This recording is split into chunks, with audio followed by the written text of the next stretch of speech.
Hi, Angus here from MIMsafe. Today we're going to show you how to assemble the Variocage Original Single. So these assembly steps are the same for all the single original cages, from extra small all the way through to maximum. Follow the same steps to assemble your cage. Now before we get started assembling the cage, what we want to do is unpackage everything and get ready to assemble on a soft, flat surface. This is to prevent any scratches and to make moving the cage around while assembling as easy as possible. Okay, so the first instruction or the first step is to get the adjustment bolts positioned into the two sides of the floor piece of the cage. Now what we need to do before we can do this is extend the base of the cage slightly, because it's at its very minimum depth to travel in the box. So just pull one side away slightly, okay, and then we're going to get ready to put the adjustment bolts in. So what we need is two plastic stoppers, two bolts with a square cut head, and two plastic washers. And what we're going to do is take the bolt and push it through the inside, making sure it's through flush. Okay, then just pop the washer over and then tighten the stopper in place. For this assembly process, we're going to leave them relatively loose, so if we need to make any changes to the depth of the cage, we can. So just repeat that process on the other side.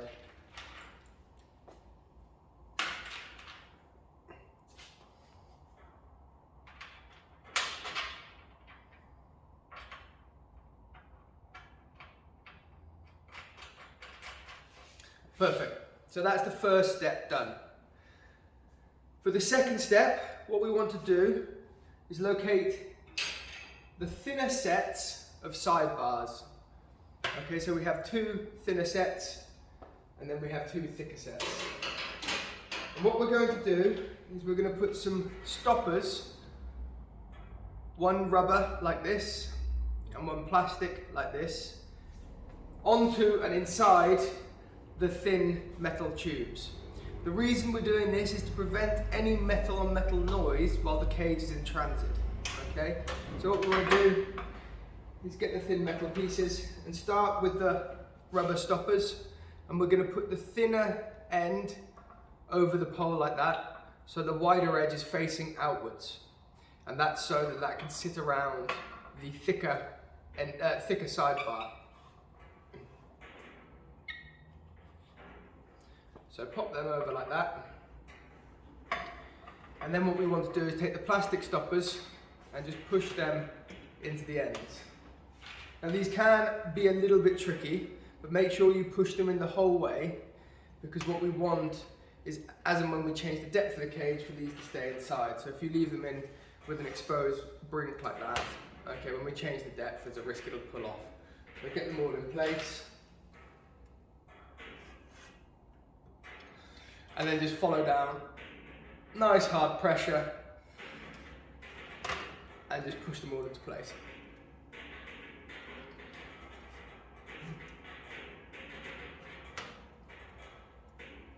Okay, and then just repeat that process on the other set of thin tubes. So we have two sets looking like this. Okay, the next step is to get the two sidebars and position them together. So you can see we can easily adjust the depth. Okay, and you can see here on the end that the rubber stopper just situes over the thicker tube to give it stability in transit. So to do this, take one of the thinner sets, one of the thicker sets, and just get them lined up and positioned in place.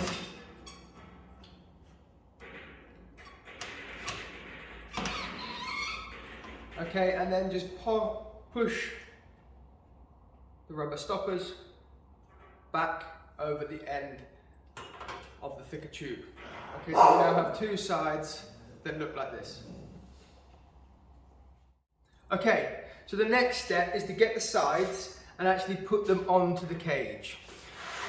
So you can see at the front of the cage here, we have a cutout rivet and then a cutout square. What these are for are to position the rivets here onto the side to give it some stability before we put the bolts in. So what we do is get the side first to the right depth, put it into position, and just push down with force until we hear a little click. So you can see here, that is going over the end. Push down until we hear the click. Just make sure that you've got those properly lined up. Okay, so come around and check, make sure it's not sat on the corner. It is actually flush in the bed it's meant to be in the groove it's meant to be in. And then just repeat that process on the other side. So get the side to the right length.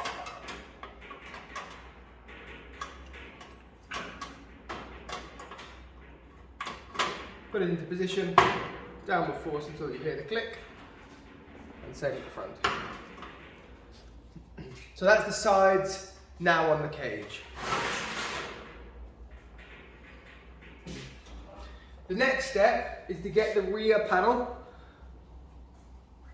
Okay, and what we're going to do is position the rear panel with these grooves through the cutout slots here. So push that down through, make sure it's in flush, and just lift it up into place. You might need to just position sidebars inside, ready for the next step. So for the next step, we need 2 black bolts, and we're going to position these in the inside of the rear panel. So first, just put them in, starting with your finger.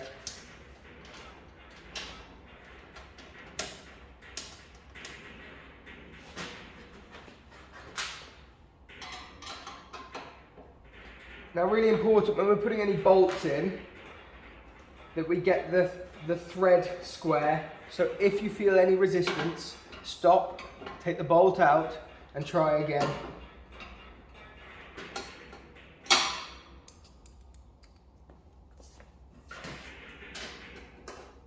And just repeat that process so there's a bolt through on each side.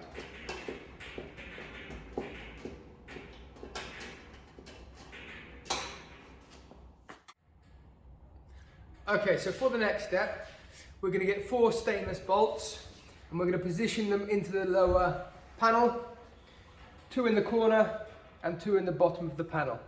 Now, if for any reason you have any problem with the alignment of the bolts through the holes, just give the 2 top bolts that we put in the last instruction half a turn loosen, okay, and that should correct that. So what we need to do is just get the bolts, put them through, and same again. If there's any resistance coming from the bolt, don't force it, stop, take it out, and reset the alignment.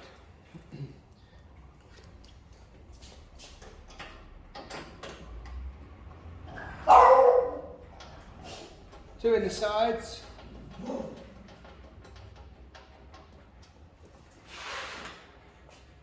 And then 2 up through the bottom.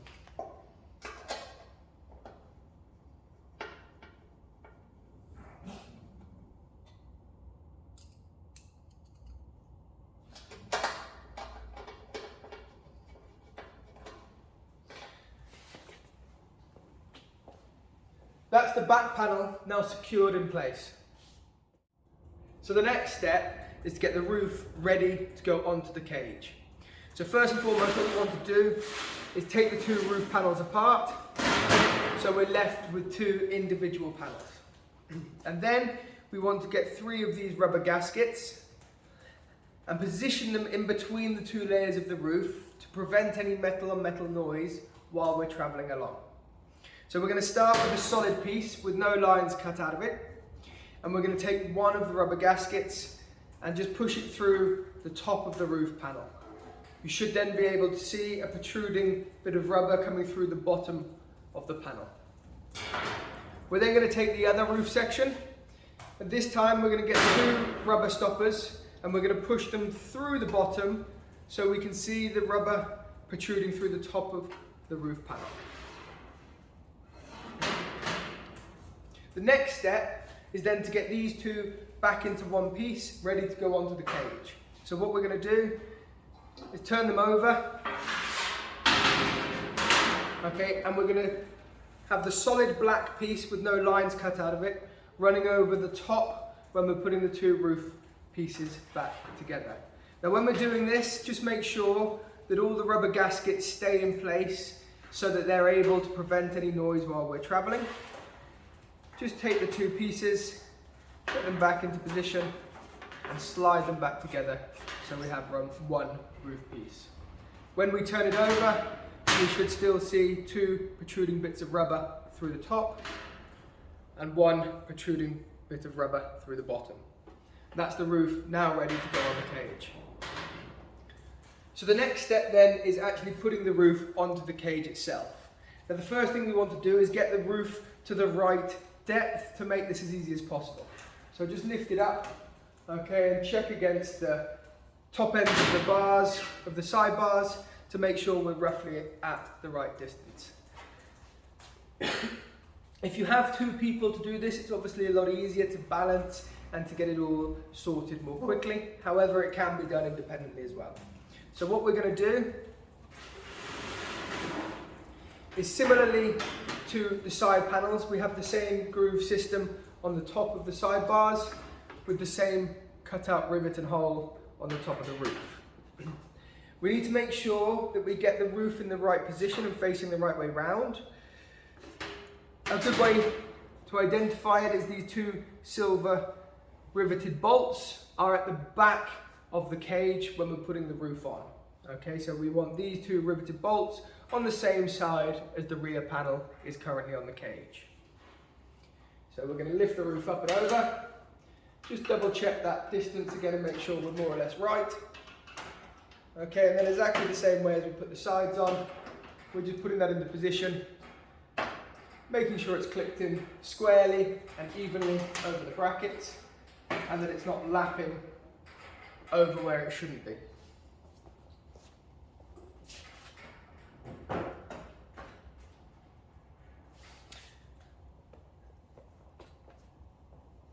That's now the roof on the cage, and the next step is to take two stainless bolts and get them through the top two corners at the back of the roof section.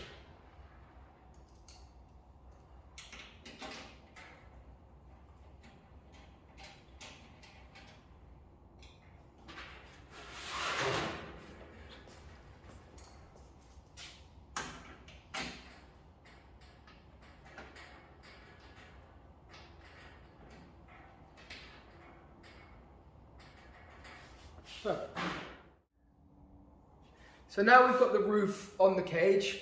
What we need to do is secure two more of the adjustment bolts up through the bottom of the roof, so that as and when we need to adjust the depth of the cage, all we need to do is loosen off the 4 adjustment bolts, and then we can do that. So we need the same pieces as we did for the sides. So 2 of the stoppers, 2 plastic washers, and 2 bolts with a square head as well. And what we're going to do is just find the exact same rivet cut that we have on the sides, push the bolt through, put the washer over, and then tighten the stopper in place.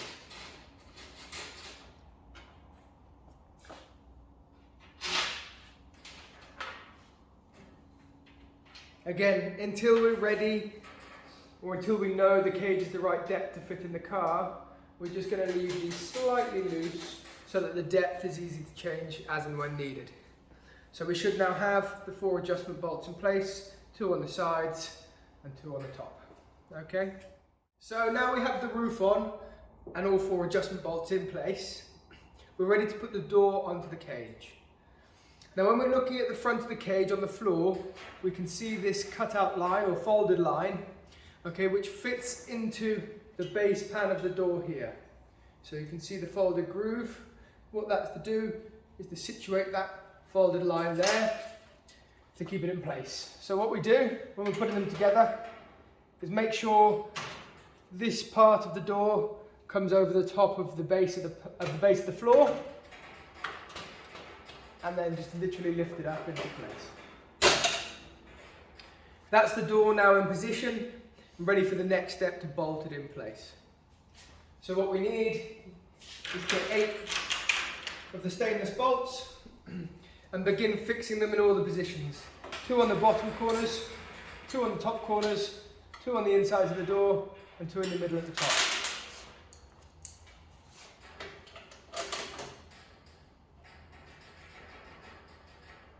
Again, same with all the bolts. If you feel any resistance, just stop, okay, take it out and try again, just to make sure it's correctly threaded and moving through the bolt as it should.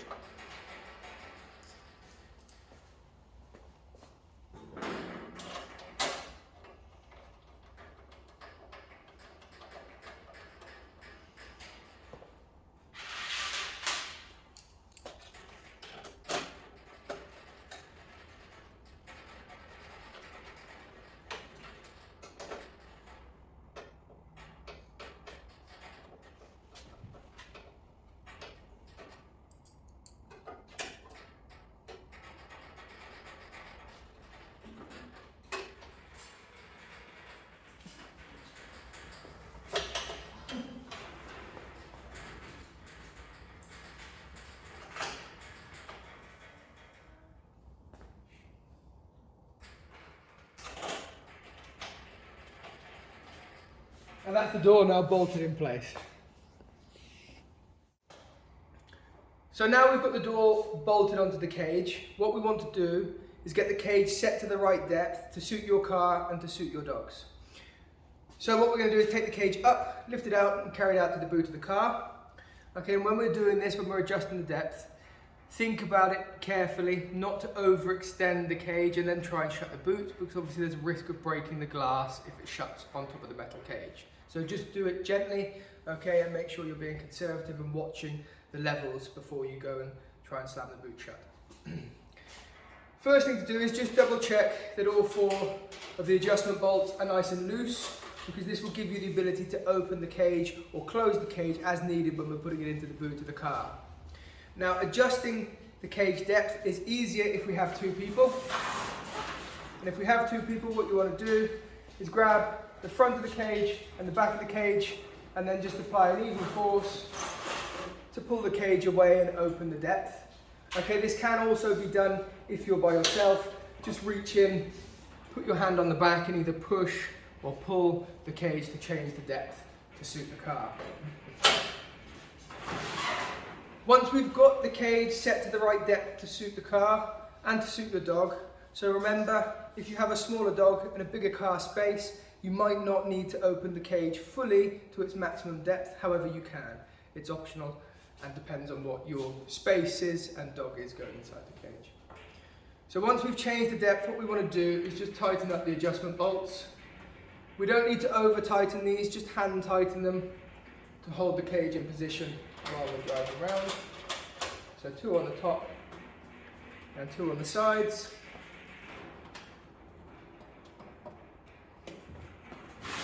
Now that's the cage ready to have the escape hatch on it and be put back in the car. So now we've got the cage set to the right depth for your car and for your dogs. What we need to do is get the escape panel ready to go on the back of the cage. Now again, we've got 2 separate sheets of metal going together.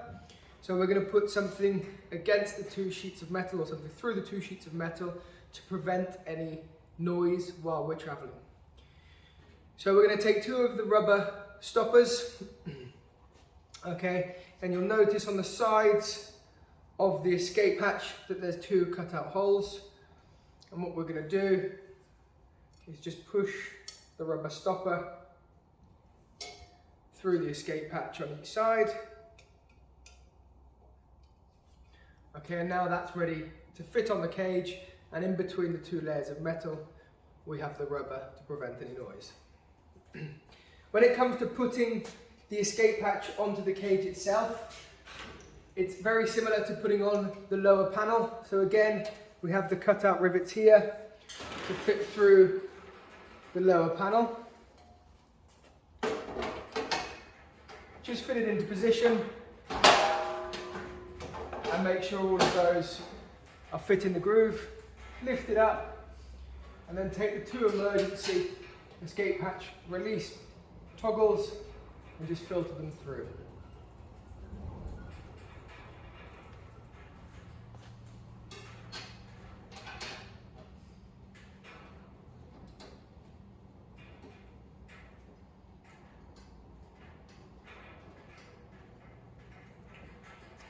Now that we've finished this, what we want to do is go around one final check, make sure that all the bolts are done up tightly, make sure the adjustment bolts are done up tightly, and the escape hatch bolts are done up tightly as well. Okay, and then we can get ready to put it back in the car and strap it in ready for use. So now we've got the escape hatch on, we've been round, made sure everything's tightened up. Okay, we can take the cage back out and get it positioned in the car and get it strapped in.